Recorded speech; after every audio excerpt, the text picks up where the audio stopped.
Hey everybody, this is Nick Cuenca from thehyperloops.com, and I'm here to give you some of these new red spoilers. That's right, they came out yesterday, last night I think, and I'm really excited for some of these cards. I think they'll definitely be playable. Nothing too crazy, but some very super interesting cards.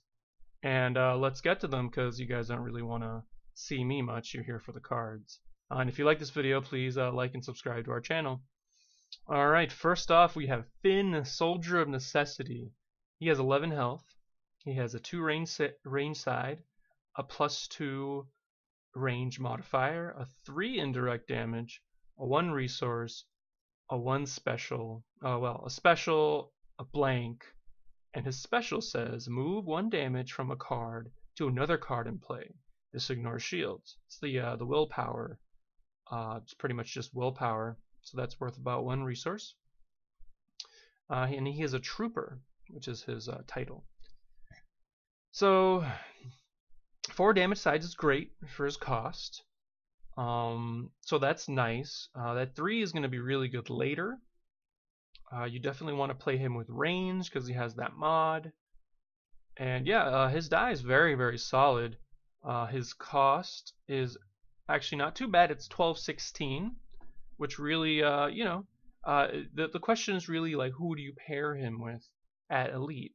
And I generally don't like these kind of bigger 12 cost characters. There's nothing really special about him at a single die because he only has 11 health. And a special is fine, but it's not a build around. Overall, a great addition, I think, to the heroes. But nothing too interesting. And yeah, let's just move on. Finn is cool. I'll definitely try him. That 3 splash I think will be pretty good. And yeah, he just great side. You just have to play him with range, which definitely limits his pairings. Yeah, so they've suggested Han Solo because he has 2 range sides and a bunch of pay sides. So that could be okay. I think people are kind of down on Han, but I think it'll be interesting to try. And obviously Han Solo, gotta try him. I'm definitely gonna try him out. All right, we've got next up 2 cost support, Suppression Field. With our boy Akbar making an appearance. But the great thing about this card is that he actually may be playable. And it says discard the support if it has 3 or more damage on it. And the action is exhaust the support to remove a die showing damage, so it's any of the 3. Place damage on the support equal to the value showing on that die. So it's excellent. I like this card a lot. There's also these new support heal cards that we're definitely we're going to see some later on in this video, and that's going to be a nice little combo. If you remove 4 damage, that's solid, and you definitely have the upside to remove 5. This isn't any kind of specific damage besides there's no character restrictions, so some of these cards may say like character die only, but this is anything. And there are some later on in the game, there are some really, you can get some really big damage off of it. So yeah, I think just playing this without the cards that you can heal, you're still going to get 4 damage, possibly 5. Really excited for this card. It's slow, but I think it's worth it. It costs 2. You can play Docking Bay with it and get it back, and that's going to be really annoying. If you thought the shields and the tankiness was annoying before, this card might make it really bad if the format's slow enough to play this card. Alright, we have Mend. It is a 2 cost event. Heal 3 damage from a character or remove 3 damage from a support. Now, that's not great. I'm not gonna it's interesting that you can remove 3 damage from a support. There aren't that many things that we know about so far. It's kind of funny that you can actually, for 2 resources, kill a backup muscle if it has 3 damage on it. It stays in plays, but you'd still remove it and you would save that damage, but you could heal that damage from a character anyways. Right now we have Field Medic. It costs 1. If we wrote an article a while ago about the costs and what you get them for, what you get for costs, and for 1 you get 2, and for 2 I would be hoping to get 4. It's not exactly the direct translation because it is 1 card and it's 1 action and healing for 3, so there may be some application certainly for this card. I'm not excited about it. Maybe people will use it. Healing damage from characters is really good, especially if it's a very heavy combat metagame. Alright, we got Rose, Skilled Mechanic. 9 health. Has 2 indirect damage. 1 disrupt, 1 discard, 2 specials, special, and a blank. Her special says, gain 1 resource.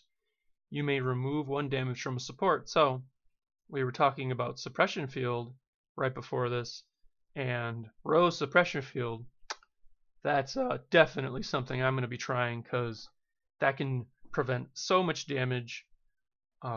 Rose just having, just the special being gain 1 resources, you can just look at that as her having 2 resources, and she's comparable to someone like Sienna. The disrupt and the discard are kind of mopey, but the fact that she combos really well with these healing of support sort of synergy, we may see that being really important. And yeah, I'm excited to try Rose with that card. It's going to be really annoying if you get that online.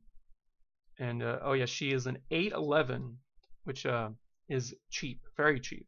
For 9 health, that's slightly above. That's starting to get about the rate, but it's slightly above, you know, bigger than Balatik. Let's see the next card that we got up here. Oh, they say pair it with Obi-Wan, which I don't know, not really excited about that pairing, but certainly possible. All right, we have Final Moment, and this one's a doozy, guys. It is a 4-cost event. Ready each of your characters. After the action phase ends, you lose the game. So you want to talk about a YOLO, man. Now it's got great flavor. It's the scene from the end of I'm blanking on Rogue One, where they just see the area get totally blown up and they die, but they were able to steal the Death Star plans, and that really made it worth it at the end because they were able to save everyone. But yeah, this is definitely a YOLO moment. You need to make sure that you win when you cast this card for sure. It's expensive, but if you can cheat it, oh, that'll be nuts. If you play 2 of them, it doesn't say that you can just play 2 of these somehow. It's a lot of resources, but if you're able to cheat that in, that could be really deadly. And this card will shine when you have 9 non-pay side characters. So you want your characters to not have pay sides because this card is really expensive, and that's going to get you the most value there. One of the hard things about these cards that ready all your characters is you need to make sure that you can take advantage of that by hitting well, and you'll want to re-roll. But yeah, definitely an interesting card for the heroes. I'm definitely going to try it. It's very powerful. So yeah, we'll see what's up with that card. It's definitely kind of a do or die sort of situation. All right, we got my man Tarkin. He's the Grand Moff. He has 11 health, 2 indirect damage, 1 focus, 2 focus, 2 discard, a resource, a blank. He is a leader title, and he has a power action which says remove 2 of your dice showing the same symbol to deal 4 indirect damage to an opponent. So, and the cost is he's a 13/16. So he has his die is excellent for winning the roll because at 16, that's a lot of numbers. Now, generally these characters that mix sort of discard and damage haven't been great, like Jin, like Krennic, but he's cheaper than all of those characters have been. So that's definitely what really separates him. And his power action is super good. Like just being able to deal damage for dies that don't do damage. Like if you hit a bunch of discard, if you paired him with another character with discard, then you can just remove those discards, deal 4 damage, and that's really good. Yeah, so he pairs with 2 First Order Stormtroopers, which right there that's a lot of blanks. So if you ever hit 2 blanks, then you can remove those. He's going to be really good with a lot of cheap dice.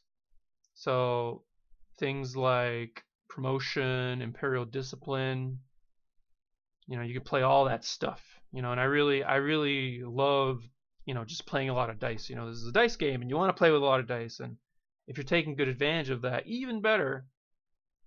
I'm definitely excited because he's super interesting, and I've always loved Tarkin as a character. Alright, and they suggest your 7th Sister.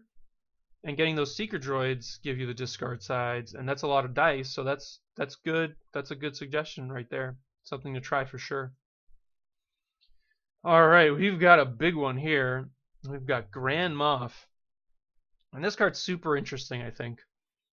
So Grand Moff, an upgrade, it's a title. It has 2 indirect, 3 indirect, 2 focus, 3 focus, 2 discard, and 2 resources. This card's die is insane, right? Obviously, it costs 4. It needs to be insane to be playable. So let's talk about the power action, which I think is what makes it great. But before that, I'll say it's unique red characters only, so you can't put it on First Order Stormtroopers, and that's kind of stinks because you need cheap, unique characters. So something like Sienna, yeah, super specific. It's unique red, so that's not great. It has no redeploy, another strike against it. It's a legendary, so I think this is one of the weaker legendaries. But let's talk about the power action, because this is super interesting. And the power action is use the claim ability on the battlefield, or switch the battlefield with a battlefield that is not being used but was brought to the game. So this is one or the other. You can use the claim ability of the battlefield that was brought, and things that are build-arounds. This is the problem, is it costs 4, so it's going to be a while before you get to that. And generally the battlefields, you want them to be, you want to be using them right away. Like, you look traditionally at the battlefields that have been super impactful, they're ones you can use on turn 1. But things that are build-arounds are Carbon Freezing Chamber, Throne Room. There's a new one called Outer Rim Outpost. That one draws a card and gains a resource. That's pretty powerful. And Frozen Waste. So it's, and I think Frozen Waste and Carbon Chamber are probably the most interesting, because that turns the power action into remove a die, remove a character die, or freeze a character die for the next turn. I don't know. This is like kind of like a deck that wants to go long, play a 4-cost upgrade. I'm not optimistic, but I will try it. I'll probably not like it. It's just so expensive. Alright, let's see what we got next. We have Callous, Agent of the Empire.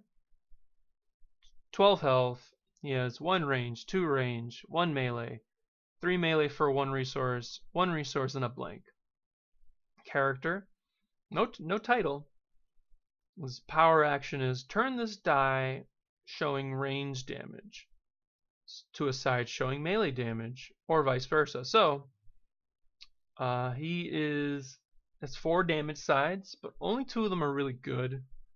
But his power action does help increase his damage output, which is definitely nice.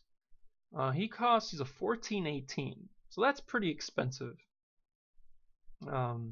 He's competing with Anakin Vader and Kylo Ren, Tormented One, and I think both those characters are about the same power and slightly cheaper. And with plots being introduced, the fact that you're cheaper can let you get extra things. We don't really know what they're going to do for that, but something to keep in mind. I'm not super high on Callous, but you never know. He does have 12 health, and that's pretty beefy, but it being so expensive, maybe look somewhere else, honestly. It's a villain, so I think we can probably do better. Alright, let's see what we've got next. We've got, I don't know why they're suggesting this Boba Fett pairing with him for 12. I mean, that's not that exciting. Alright, let's see what we got next. We've got 3 steps ahead. Cost 3. Flavorful. You got Thrawn here, like, making plans. Take up to 3 additional actions. That's a lot of actions. It's expensive, but possibly helpful to catch up in the later turns. When you're kind of flush with cash, you could possibly cheat this into play with someone like Huxley, who has not been used at all, but I mean they're printing more expensive good events for him to use. Yeah, so later on in the game, if you have 2 characters, you can activate, and then resolve. And that's going to be great with the same kind of damage type.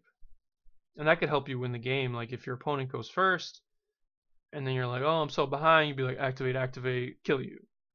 And that's fantastic. But again, it's two characters.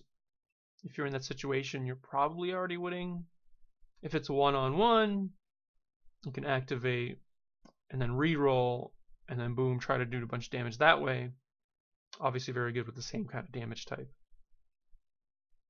So no spot is necessary, which makes it a little more, not necessarily more applicable than tactical mastery, but you can like just kind of like splash this as sort of, you know, if you're playing like Vader with this, I don't know, and then you have a red character. It's not super exciting, but it has a lot of potential, I think. I'll definitely be trying it as sort of like, gotcha, you know, 3 actions, doom, and then like, you could probably win the game. The whole like activating and re-rolling and then killing you is it's very real. Alright, let's see the last and final card for 0 resources, Crackdown. It's an event. Play only if each of an opponent's character has 1 or more damage on them. The effect is gain 1 resource. So this card, I think if it wasn't for indirect damage, would be absolutely terrible. But if you have a few, like if your characters all have indirect damage, that's generally the way your opponent will use that damage, is will spread it out to make it less effective. So reasonable, you could get this off on turn 1 if you resolve enough indirect damage. And that's cool. I mean, that's just like 1 resource for free. One of the problems with this card, I think, is that shields are really prevalent right now, and if you lose the roll and they have shields, this could be very just terrible, just not do anything. And being able to use it only on turn 2 makes it worse, but that could still be applicable. Cards that are free and that give you resources are always nice, and you should be looking at them when building your decks. But this is a very specific event for a very specific deck. Alright, well, thanks for watching, guys. I appreciate you for checking out this video. If you like it, well, like it, and subscribe to our channel. TheHyperLoops.com brings competitive Star Wars Destiny content. And if you're looking into your regionals and what to play, we test a lot of decks. I love trying out wacky stuff. You gotta brew until you find something good, and that's what I like to do. I'm a brewer. So, and now that future, we're going to have limited as well, which is really exciting. And we're going to definitely be covering that too. So if you want to get more serious in the game, we have a Patreon, and we're going to have actually a special coming up for our we have a special little holiday gift coming up for our patrons. It's going to be really cool. Just a little teaser for you guys.